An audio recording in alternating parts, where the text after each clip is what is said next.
Salut à tous, alors j'ai fini de regarder, comme beaucoup de gens j'imagine, la saison de Obi-Wan Kenobi sur Disney+. Et ça me laisse un petit sentiment de... pas forcément d'inachevé, parce que on sait que ça continue dans les films Star Wars, mais j'ai pas trouvé exceptionnel. J'ai pas trouvé exceptionnel et j'ai l'impression que ça devient finalement un sentiment récurrent en ce qui concerne toutes les séries finalement Marvel, Star Wars, toutes les séries Disney+, finalement. Pour lesquelles c'est des séries télé et on passe un bon moment, c'est divertissant la plupart. J'aime beaucoup Mandalorian, j'ai passé des bons moments, un peu moins Boba Fett. Les séries Marvel, je trouve qu'elles sont plus réussies dans l'ensemble que Star Wars. Pas toutes non plus. Et finalement, au bout du compte, je trouve, et là je vais rester juste sur Star Wars, mais j'ai l'impression, et surtout Obi-Wan Kenobi, c'est la plus forte impression du coup que j'ai eue maintenant avec ça, c'est que ils auraient mieux fait de faire un film, tout simplement en fait. Je vois pas finalement l'intérêt de 6 épisodes d'Obi-Wan Kenobi, alors qu'ils auraient pu faire un bon film de 2 heures de toute cette histoire-là, sans remplissage, mieux, on va dire mieux, avec un peu plus de budget peut-être, et un peu mieux peut-être, je sais pas, je vais dire réalisé par certains moments, et surtout au niveau du montage, en tout cas au niveau du rythme de la série.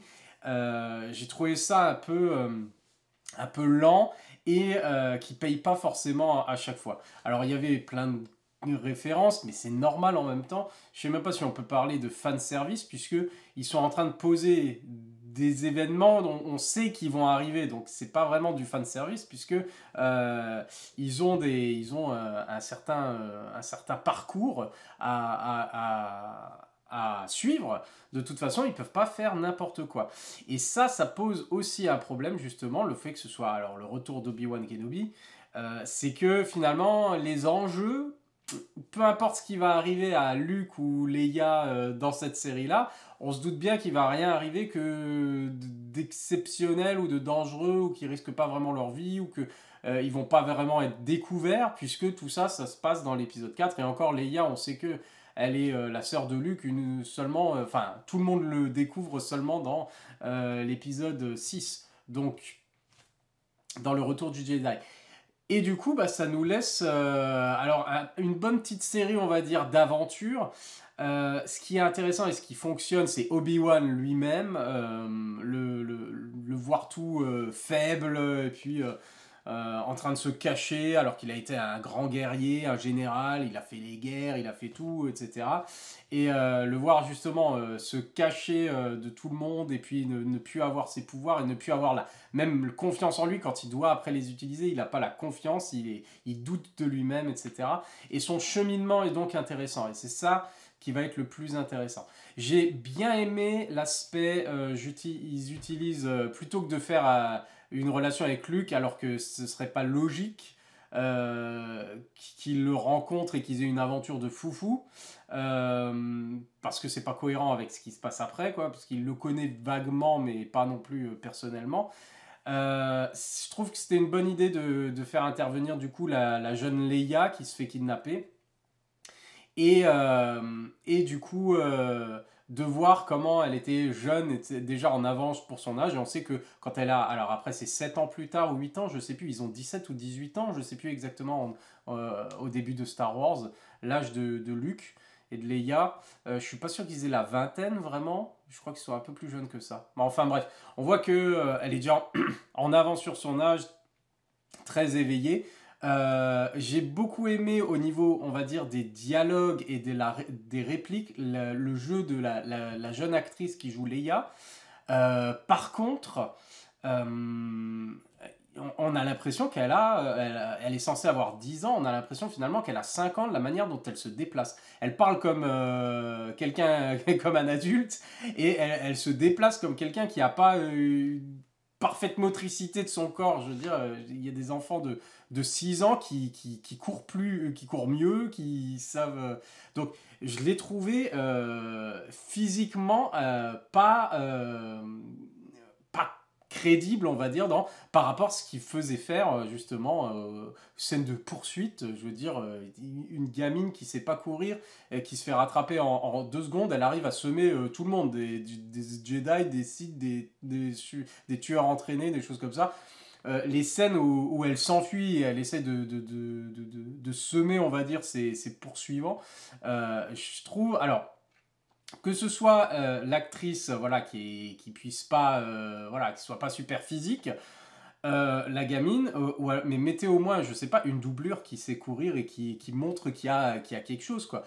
Ou alors, enfin, bon, je pense que là, c'est un gros problème de montage, tout simplement, parce que les scènes de course-poursuite, à ce moment-là, étaient un peu vaseuses. Et du coup, ça m'a un peu dérangé. Je me suis dit, ah, ça fait cheap, ça fait fan film, en fait. Ça fait pas gros film hollywoodien avec les scènes d'action maîtrisées, etc. À ce moment-là, je me suis dit, ah, ça fait un peu cheap. Bon, bref. Passons, parce que j'ai bien aimé le personnage en lui-même et puis la relation avec Obi-Wan Kenobi. J'ai beaucoup aimé aussi, alors je sais qu'il y en a qui ont moins aimé, mais moi j'ai beaucoup aimé la Reva. Je trouvais que c'était un personnage intéressant, même si au niveau des motivations, c'est pas cohérent avec exactement tout ce qui se passe pour le personnage, mais j'ai bien aimé ce côté Youngling qui a vu le massacre de ses camarades et qui essaye de monter les échelons pour se rapprocher le plus près de Vador pour le tuer. Ça, j'ai trouvé que c'était très bien vu. Il y a juste du coup à la fin, dans les derniers épisodes, où je me demande... Enfin... elle trouve l'enregistrement où c'est genre j'espère qu'il va pas trouver les enfants sur Tatooine ou je sais pas quoi, et elle fait tout de suite le lien, elle fait immédiatement le lien apparemment de ça c'est les enfants de Vador, je vais aller le tuer, des trucs comme ça. Enfin, ça n'a pas trop de sens. La manière dont ça s'enchaîne en fait, voilà. Juste pour un petit flip qui n'en est pas vraiment un sur Tatooine, puisqu'on sait qu'il va rien arriver à Luke Skywalker. Donc voilà, c'était un peu frustrant sur certains points parce qu'il y avait des bonnes idées et dans l'exécution des fois mal fait, et des mauvaises idées aussi, des trucs pas terribles ou un pardon, manque de cohérence pour aller d'un point A à un point B. Et c'est le truc que je trouve le plus décevant par rapport à ça, c'est qu'ils ont eu le temps. En plus, il y a eu des problèmes, ils ont retourné plein de scènes et des choses comme ça. Alors c'est à se demander ce qu'ils avaient fait avant, parce que le résultat est pas non plus exceptionnel. Il est divertissant, il est sympa, il y a des très bonnes scènes. Notamment, alors, je parlais des scènes d'action justement avec la gamine qui n'était pas du tout crédible et qui ne fonctionne pas. Par contre, les scènes d'action, combat au sabre laser, les duels, les retrouvailles par 2 fois, et c'est les meilleures scènes de toute la série forcément, les retrouvailles entre Dark Vador et Obi-Wan. Notamment le combat final qui est waouh, qui est super, j'ai vraiment adoré. La montée en puissance, on va dire, d'Obi-Wan. Et il nous montre que chacun peut... Enfin, Obi-Wan, il est nouveau arrivé plus ou moins au top, mais il nous montre que les deux, et ça j'ai bien aimé, ça fait plus de cohérence avec ce qui va suivre justement. Ils ne sont plus, non, ils sont plus forcément les Jedi qu'ils ont été. Obi-Wan, il est plus vieux, il a plus pratiqué, il a plus... voilà, donc il met le temps à revenir au niveau, mais c'est pas non plus... On a pu à faire, et ils le font bien passer avec une certaine cohérence, justement. Le truc on passe du combat final de l'épisode 3, Obi-Wan et contre Anakin sur Mustafar, là où ils sont au pic, au sommet de leur art de maîtrise du sabre laser Jedi, où c'est ultra chorégraphié, d'aucuns diraient sur-chorégraphié. Moi j'adore, alors ça me pose pas de problème.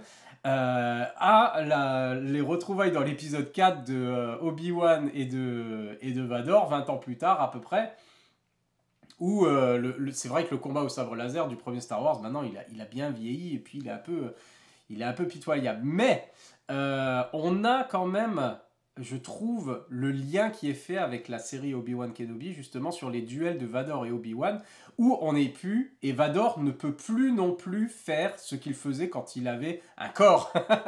Là, c'est on nous met vraiment, j'ai le sentiment qu'ils mettent vraiment en avant le côté machine de Vador, et il a plus non plus la fluidité et la souplesse qu'il avait quand il était Anakin Skywalker, et ça c'est plutôt pas mal. Donc ils font plus c'est plus le même type de combat, et on arrive dans, plutôt que l'escrime etc., on arrive plus dans le combat vraiment de chevalier, comme on le retrouve du coup dans la trilogie d'origine.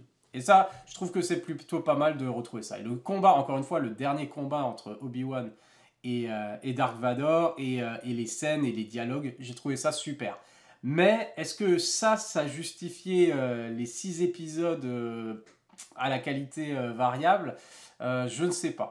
En tout cas, encore une fois, donc dans l'ensemble, j'ai été diverti. Dans l'ensemble, j'ai été diverti. Il n'y a pas tout qui fonctionnait pour moi, mais j'ai trouvé ça sympa, avec quelques superbes scènes par-ci par-là, notamment voilà, de Obi-Wan Kenobi, Ewan McGregor qui est génial. Le petit truc qui m'a dérangé, c'est qu'il a l'air plus jeune là que dans l'épisode 3, où il l'avait exprès fait un peu dans un style un peu plus âgé. Et je trouve que c'est un peu dommage, ils auraient dû continuer sur le style plus âgé. Enfin, alors, je sais pas si c'est juste moi ou les autres, mais je pense qu'ils auraient dû le rendre déjà un peu plus âgé, de montrer que voilà, le fait de ne pas utiliser la force, ça l'a quand même bien affaibli. Un peu plus que ça. Physiquement, ils auraient pu le rendre un peu plus vieux, pour être plus cohérent après avec ce qui se passe. Anakin, j'ai trouvé que le retour d'Aiden Christensen était très bien géré dans les scènes où il était utile, quelques petits flashbacks bien vus, euh, qui ont un sens, qui sont cohérents par rapport à ce qu'on a vu, par rapport à ce qui va venir, etc. Donc ça, c'était pas mal, il a un retour gagnant. C'est vrai que le pauvre, finalement, il se balade pendant pratiquement toute la saison en Dark Vador, et il fait office simplement de doublure finalement, parce que c'est toujours la voix de James Earl Jones enfin, c'est toujours la voix de Dark Vador, c'est pas la voix d'Aiden Christensen. Et c'est pour ça que j'ai bien aimé cette scène finale où il lui fracasse le crâne, et en fait on l'entend parler avec sa voix, et qui nous disent tout ce truc sur que c'est lui qui a tué Anakin, et que voilà, c'est pas une victoire de Obi-Wan, enfin, ou c'est pas un échec d'Obi-Wan et tout, c'est lui-même qui s'est tué, enfin, c'est Dark Vador qui a tué Anakin. Donc voilà, j'ai bien aimé ces choses-là, j'ai bien aimé les petites références, enfin les choses qui plaçaient quand c'était cohérent avec ce qui allait venir, ou qui annonçaient ce qui allait venir. Après voilà, au niveau des personnages secondaires, c'était pas terrible. J'ai trouvé que ça faisait penser un peu, dans l'ambiance, ça faisait beaucoup penser à Rogue One. Et finalement, où on voit en fait des choses qu'on n'avait pas vues avant, mais qui doivent mettre leur pierre à l'édifice finalement, avec des personnages secondaires qu'on connaît pas vraiment, hein, et voilà. Mais les personnages secondaires sont pas si intéressants que ça. La plupart, j'ai pas retenu forcément leur nom, et puis ça m'a pas intéressé, parce qu'on les retrouve pas plus tard, et que j'ai trouvé que c'était un peu voilà quoi. Il fallait bien peupler le truc de personnages. Mais fonctionne pas vraiment, je les ai pas trouvés super intéressants. Et, euh, et du coup, ça m'a fait penser un peu à Rogue One, justement, dans l'ambiance où finalement tout ce qui marche le mieux, c'est quand il y a Dark Vador finalement qui vient. Que c'est divertissant, mais c'est pas exceptionnel. Et en fait, ça, justement, Rogue One, c'était pas mal, j'ai bien aimé justement parce que ça changeait un peu de la saga Skywalker, etc. Et on avait peut-être un petit aspect comme ça où on voit justement la naissance de la... Avec Obi-Wan, il voit la naissance plus ou moins de la résistance, etc. Et d'ailleurs, et qui l'aide d'ailleurs. Donc ça, c'était pas mal. Juste, pourquoi pas en film? Pourquoi pas en film? Et c'est dommage. Et je sais qu'à une époque, avant justement que Star Wars au cinéma, ça parte dans le nappe avec Solo, et puis le fait que Solo n'ait pas fonctionné, qu'ils aient eu des problèmes avec le tournage, qu'ils n'arrivaient pas à se décider sur ce qu'ils voulaient exactement, et que finalement c'était un gros échec, plus les derniers Jedi, coup sur coup, qui a divisé la communauté. Moi j'adore, hein, je le répète, hein, c'est un des meilleurs Star Wars pour moi, l'épisode 8. Euh, Et je pense que Obi-Wan était prévu comme un film au départ et qu'ils ont tout laissé tomber en se disant ouais non ça marche pas sur les films sur les anciens personnages, les films sur un personnage ou des trucs comme ça fonctionnera pas, on laisse tomber. Et je pense pour que c'est une erreur du coup, parce que là ils ont vu forcément avec Mandalorian, Book of Boba Fett, ça y est ils ont et puis les Marvel etc. Ils se disent hey il nous faut des abonnés il faut qu'on fasse vivre notre chaîne de streaming. Sauf que malheureusement pour moi, et Obi-Wan, je pense que c'est l'exemple même, il dilue l'impact de Star Wars. Star Wars, et c'est comme Marvel avec les séries finalement, même si Marvel avec les séries, ils vont de l'avant plutôt que regarder dans le rétroviseur, donc c'est déjà un plus. Mais les séries Star Wars, finalement, et surtout Obi-Wan, le fait de montrer du coup Obi-Wan, Dark Vador, un grand combat, un truc comme ça, et que ce soit genre dans un épisode à la télé, et qu'il fasse partie d'un truc de 6 épisodes qui sont pas terribles, etc., mais que on va recevoir encore une série Star Wars là, encore une série Star Wars, et Ahsoka, et trucs, et machin, j'ai l'impression vraiment que ça dilue l'impact de Star Wars. Et que Star Wars, finalement, quand ça arrivera au cinéma, bah, ce sera plus l'événement. Il n'y a plus d'événement, en fait, au cinéma. Et c'est ça qui est dommage, parce que ils en font trop, finalement, en série, qui ne sont d'ailleurs pas de grande qualité, pour moi. Donc, voilà. Je termine là-dessus. Donc, j'ai passé un bon moment, je dois le dire, hein, d'un épisode à l'autre. Voilà, j'attendais pas avec impatience de savoir la suite. Et j'étais plus ou moins satisfait à la fin. Et puis il y avait des scènes que j'aimais bien, donc je le dis. Après, il y a plusieurs défauts. Je trouve que c'était pas qualité. Et je pense qu'ils auraient pu faire quelque chose de mieux, de plus court et de plus travaillé et de mieux monté, meilleur, enfin avec un budget de film quoi. Je pense qu'ils auraient dû en faire un film et faire un événement au cinéma au lieu de diluer la franchise et de continuer à la diluer finalement sur les chaînes de streaming. Et ça vaut aussi un peu pour Marvel du coup parce que c'est plus, il n'y a plus de gros événements, on a l'impression. Heureusement qu'ils ont encore contrairement à Star Wars, Marvel continue à sortir des films, même si la phase 4 était un peu en dessous enfin, une petite fatigue, on a l'impression, justement, au niveau des films, mais ils continuent à sortir des films qui sont faits toujours avec ce soin-là du spectaculaire et de justifier quelque chose. Mais là, Star Wars, complètement dilué sur Disney+. Alors c'est bien parce que voilà, on reçoit une dose de Star Wars tout le temps, toute l'année, mais du coup les films auront moins d'impact et du coup ils vont être attendus encore plus au tournant parce que si les films ne sont pas exceptionnels, comme le dernier, c'était quoi l'ascension de Skywalker, la franchise elle va disparaître ou ça va se réduire, la franchise va se réduire, ils vont plus vouloir mettre autant de budget dans un film et ça va se réduire finalement à des mini-séries et des épisodes sur Disney+, ce qui est très dommage. Voilà, c'est tout pour Obi-Wan Kenobi et puis mon opinion du statut actuel des séries Star Wars. Je dis pas, j'attends quand même la suite. J'ai bien aimé le fait qu'il ne soit pas allé directement dans la facilité à faire intervenir Qui-Gon Jinn, Liam Neeson, qui apparaît en fantôme de la Force. Qu'il ne l'ait pas fait pendant le truc parce que c'était à Obi-Wan finalement. À chaque fois on se dit il y a Qui-Gon qui va arriver, qui va lui donner la motive. Et finalement c'est Obi-Wan de lui-même qui fait le boulot, quoi, qui à la force c'est un maître Jedi quand même. Et c'est lui qui se remet voilà, au top de lui-même. Et je trouve que c'était mieux que voilà, de se dire allez, fanservice, fait apparaître direct Yoda ou Qui-Gon Jinn qui donne la motive à truc. Donc je trouve que c'était très bien de l'avoir fait comme ça, que Obi-Wan redevienne Obi-Wan Kenobi, le Jedi, le maître Jedi, par lui-même. Et que à la fin, justement, une fois qu'il a atteint de nouveau ce stade, parce que pendant plusieurs fois, c'est comme Maverick, parle-moi Goose. Et là, non, c'est parlez-moi, maître Qui-Gon, parlez-moi. Et il n'y a pas, Qui-Gon ne lui parle pas. Qui-Gon lui parle que quand il est de nouveau prêt à l'entendre, prêt à être un maître Jedi, et quand il est de nouveau au top niveau, et on va dire actif et plus passif, proactif. Et du coup, c'est là qu'il est prêt finalement à continuer finalement son enseignement avec Qui-Gon. Et on va voir ce qui se passe. J'imagine que ça s'arrêtera pas là, parce que, bon, à mon avis, il va y avoir une suite à ça. Et donc, j'espère que ce sera un peu mieux maîtrisé.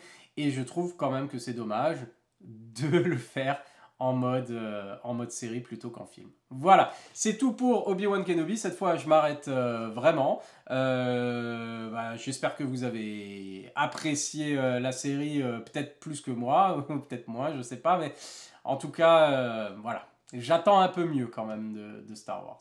Voilà, allez, à la prochaine. Bye.